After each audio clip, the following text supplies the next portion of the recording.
Kaimera, Athens. Thank you for hosting me.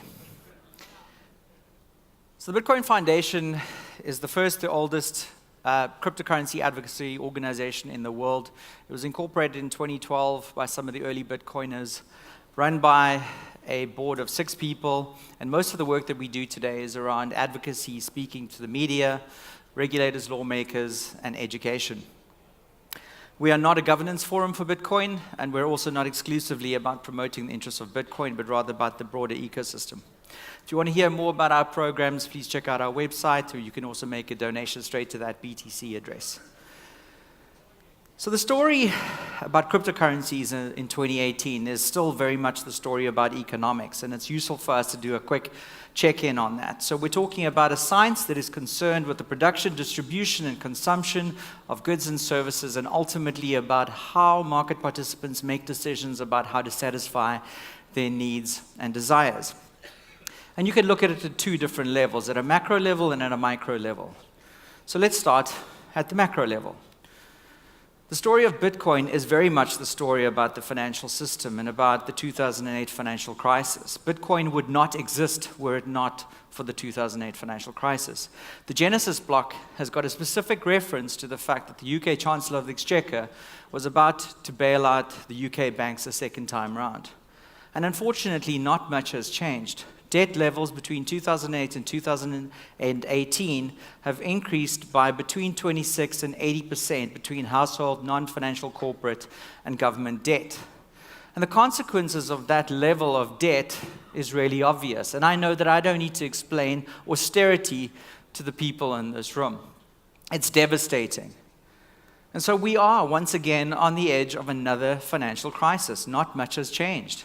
And our financial system is not very good at equitably distributing resources across different market participants. And it's also not very good at distributing resources between private and public capital. And so we still very much need a new financial system. But what's interesting about this talk is that whenever I start off like that, I start getting blank looks right back at me, because people inevitably think that I'm living in this kind of weird, dystopian, libertarian world where how can I possibly think that Bitcoin is going to be the keystone of a new financial system when its kind of volatility is like 10% on any given day.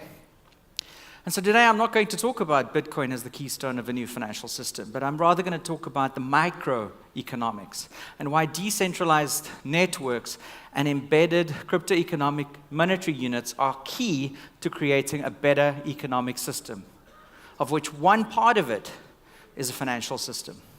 And our story kind of starts a couple of thousand years back when we had small groups of people banded together, and occasionally what would happen is that somebody would come along and satisfy whatever it is that they needed, typically like a trader or a wandering merchant.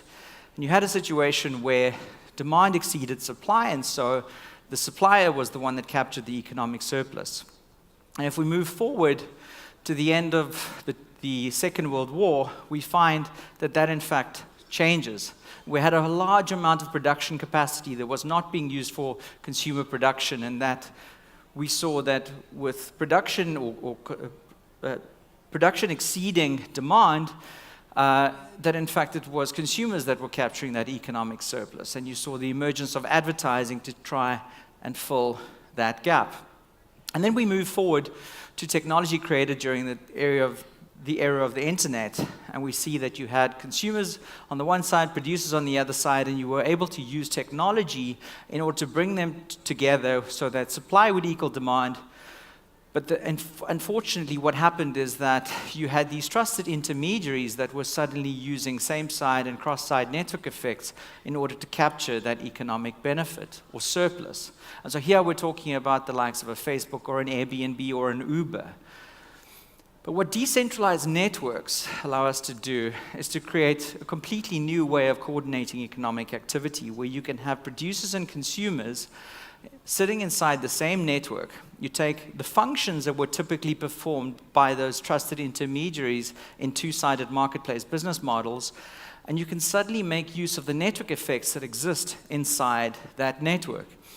And so you can create much more scalable, lower overhead costs of ways of coordinating economic behavior, where supply is equal to demand and nobody is able to capture the economic surplus. But to take it a step further, what you can do is using targeted incentives, you can influence the strength of network effects so that you get even better results out of that decentralized network. And so today I want to talk a little bit about some of the cases that I've been involved in, either as an investor or otherwise as an advisor, and how we've gone about doing decentralized economic design and what that tells us about where this all takes us in the future. And the first example is Civic. And Civic is a decentralized identity management platform. And this idea that with three stakeholders, people that have identity, people that want to use identity, and people who are ultimately capable of validating identity, are able to work inside a decentralized network that assumes incomplete information. It assumes that there are no oracles. It assumes that there is no arbitration function, and yet the network is able to work optimally. And so using a combination of mechanism design, systems theory, and game theory, we were able to create a fairly comprehensive economic design for the Civic network. And in the more recent work that we've been doing, we've even introduced something called a reward function associated with a work function.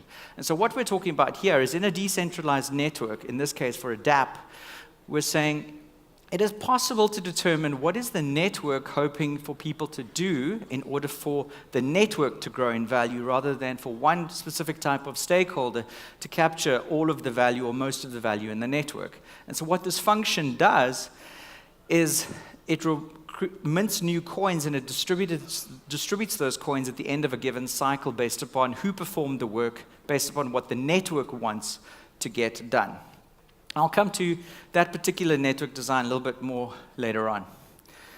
And so what we find is that at a purely theoretic level, decentralized networks are actually far better ways of coordinating economic activity. They're more scalable and they have lower overhead costs associated with them. But let's talk about crypto assets and cryptocurrency specifically. In fact, let's stop using the term cryptocurrency because not all crypto assets have a desire to be used as a cryptocurrency.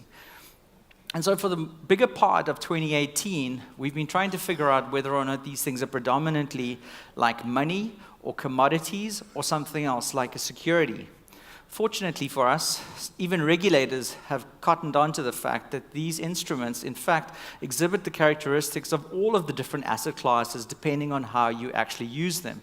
They do not necessarily have inherent characteristics of any one specific asset type.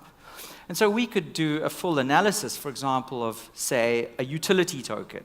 And there's been a lot of work done in this space around, is it a security, isn't it a security? And I'm not going to go into all of that detail, but the principle here is that our frameworks for assessing what these things are in fact outdated. So if we did this analysis using some fairly simple Howey type tests, we will find that they don't quite fit. And so my contention, and I think that what us as an industry have realized, is that these things are not purely just any one specific type, but all of these asset types under different circumstances.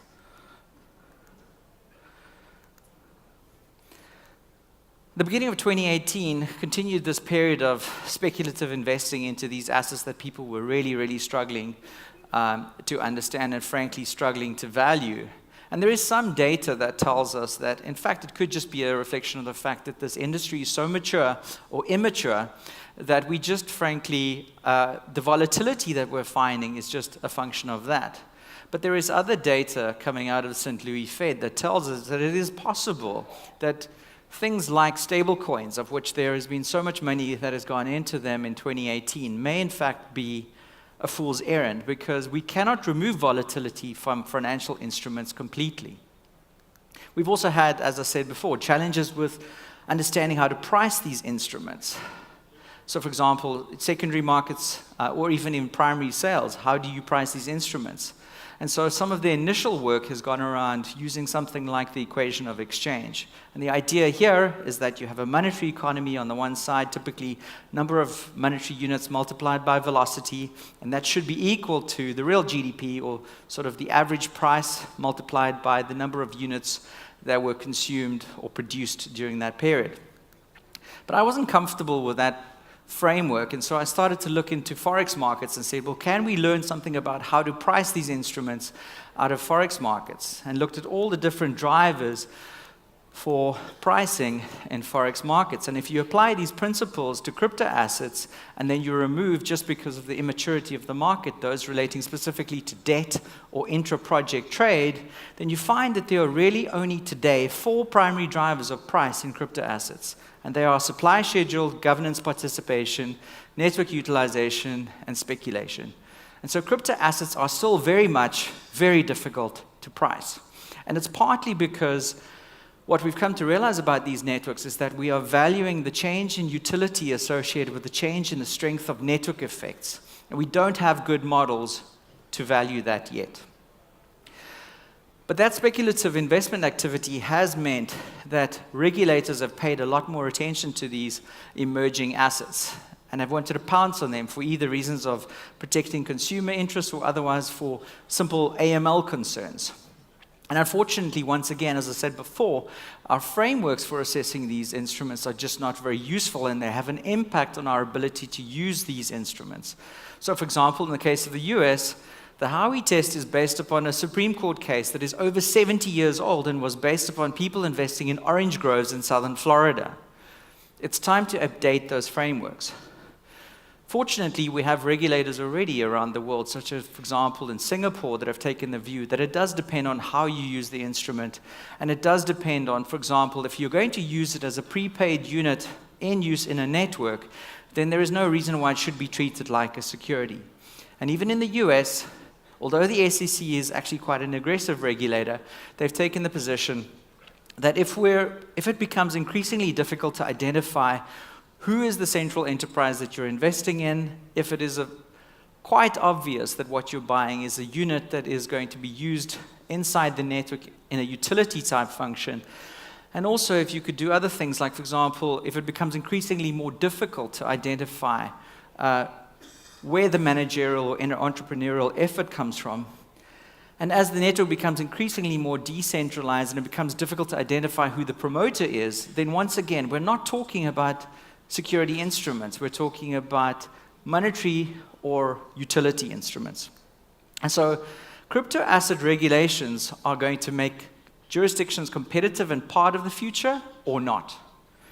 The next project I'd like to talk about is a content network called Tapatalk that I've advised. And it is a network of 180,000 forums. It has an audience of about 300 million people, and it gives us a good indication of another very important primitive in decentralized network design.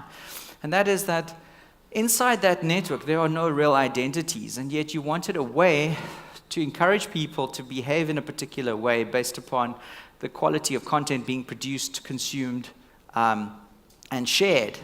And so we implemented a 2-tier reputation system inside Tapatalk. And so on the one hand, the reputation is about content. On the other hand, it is about peer-to-peer commerce.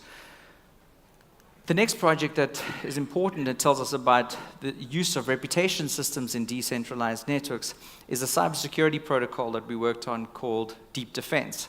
And in the case of Deep Defense, what happens is that it's ultimately running AIs on top of nodes on the network that identify, neutralize, and ultimately share information about malware and other threats on the network. And what reputation allows that decentralized network to do is to moderate the financial cost associated with people creating AIs, auditing AIs, and ultimately deploying and using AIs. So trustless networks actually value reputation, and it becomes easier to do decentralized governance when you have embedded trust or embedded reputation systems in these networks.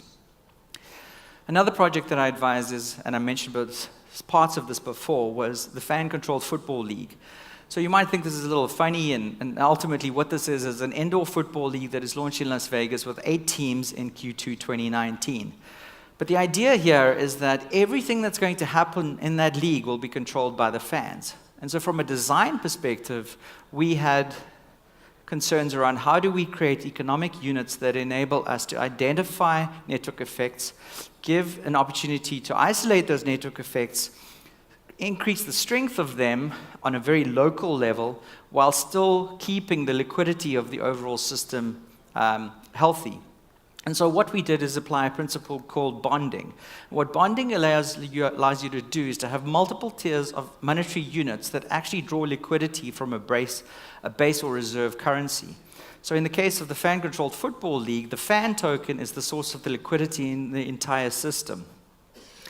We also have other projects, like, for example, QDEX, which is a derivatives exchange based in Gibraltar.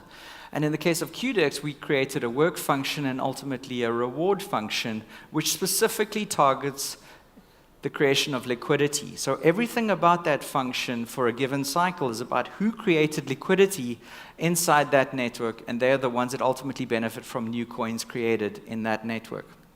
And so crypto assets are mostly useless if they don't have liquidity. Another project that's very dear to me is an augmented reality game called Augmentors. And what's important about this particular project is it taught us a lot about non-fungible tokens and the nature of storing asset records on the blockchain. And so in this particular case, those playable creatures that are playing out in the courtyard outside our office are in fact recorded on the blockchain and have a whole history associated with what they've ever done and who's ever owned them. And then another project that I want to talk about is Dala, and it tells us a little bit more about how do you make cryptocurrency increasingly more usable and likely to be adopted. And so in the case of Dala, what we did is we created a metacurrency which doesn't have its own blockchain. It either uses Ethereum with Raiden or otherwise Stellar, depending on the specific use cases, and it's able to do atomic swaps between those two chains. And the point was that for the first 60 days, we found that by creating an easy-to-use mobile interface for the consumption of the crypto asset, we had 100,000 wallets that were created, we had 2.5 million transactions that occurred on that network, and the average user did 3 transactions per day. And so in the second phase of that implementation, we have additional protocols that will soon allow those very same users to make use of lending, digital products and services, and microjobs through a very easy-to-use interface that anybody can understand.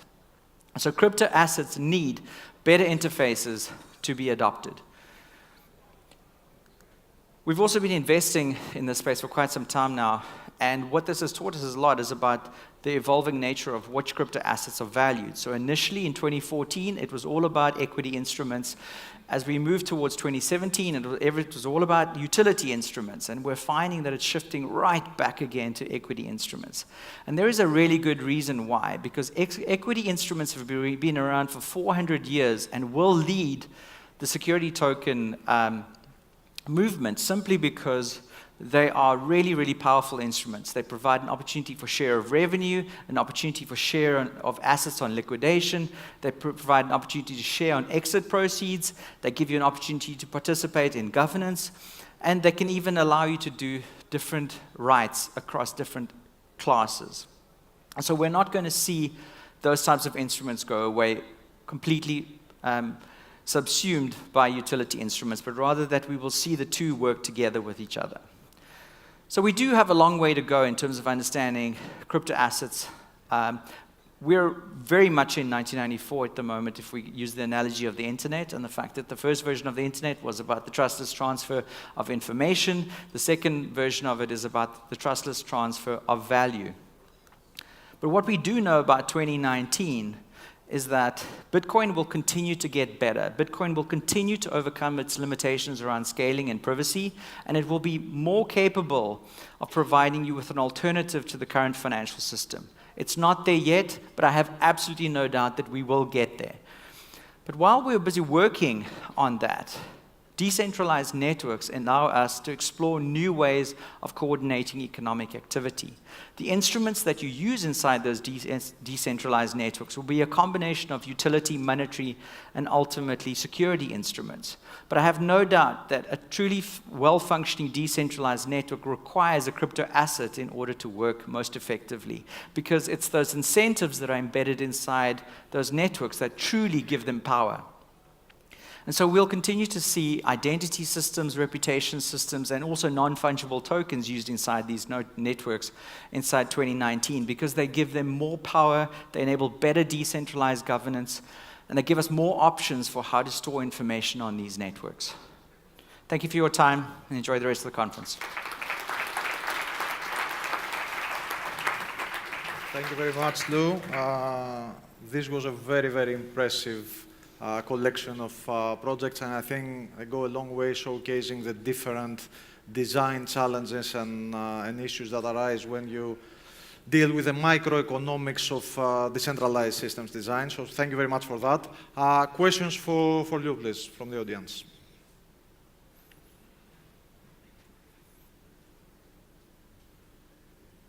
No question?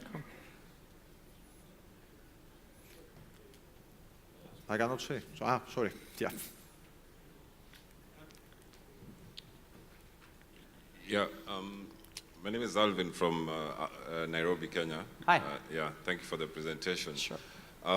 What you're facing in Africa is for a lot of the platforms that are available internationally, especially the mobile phone, we are not able to register for them because we are excluded. And the whole cryptocurrency revolution is about inclusion. What are you doing about KYC? In Kenya, for instance, we've got a mobile network that does mobile transfers, and it controls about 40% of the GDP currently, and we've got about close to 75% of the population from 22% before it was introduced. And all that, they've been able to find a way of KYCing the citizens. Is there an initiative by all these international platforms to KYC the African countries? So I think it's important to differentiate between sort of Bitcoin, which is a truly independent, decentralized network that nobody controls, and some of the projects that there is more entrepreneurial and management control. And because Bitcoin is powerful purely because nobody controls it and nobody can steer it and nobody can decide on which feature set it is going to have. But it also means that there is no spoon for Bitcoin. You use Bitcoin the way that you want to use Bitcoin, and you use Bitcoin because you want to empower yourself rather than somebody empowering you. And so I think that the cool thing about that is that Bitcoin is super powerful because of all of those reasons, but it does mean that some of the other projects that we're doing, we do get to experiment things where we do have a direct influence over those kinds of product decisions. And some of the cool things that are happening at the moment is I've seen people doing iris scanner for KYC. I've seen people doing fingerprint scanner, sometimes a combination of the two, sometimes doing selfies combined with identity documentation. So I think that, and then frankly the regulations as well are also having to make some changes so that it is easier for you to do relatively small transactions without doing unrealistic things like KYC. So I think it's a couple of different things, but I'm definitely seeing attempts to solve that problem so that more people can make use of these technologies. But remember that these networks are mostly decentralized. So it's sometimes difficult to make those decisions on behalf of people who are ultimately coordinating rather than some kind of centralized business entity. Yes, please.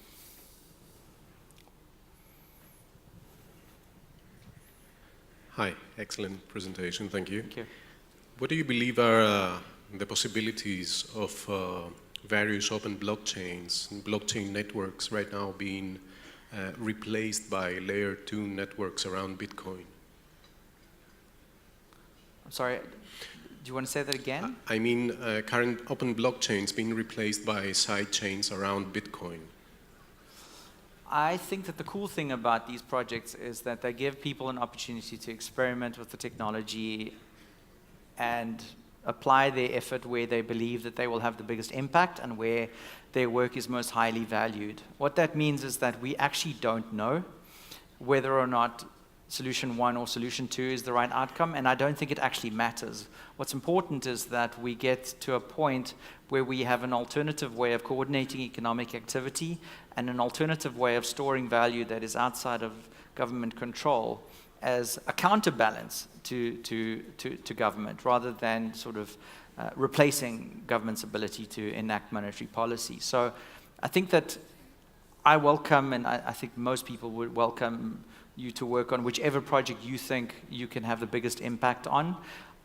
That said, of course, I believe that Bitcoin will always be the fundamental layer of this next generation system or economic system based upon blockchain technology. And so if you're able to contribute work that makes Bitcoin better, then that's also really good for everybody.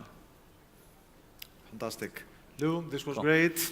Cool. Thank you for being here. It was a pleasure having you. Thank you very much.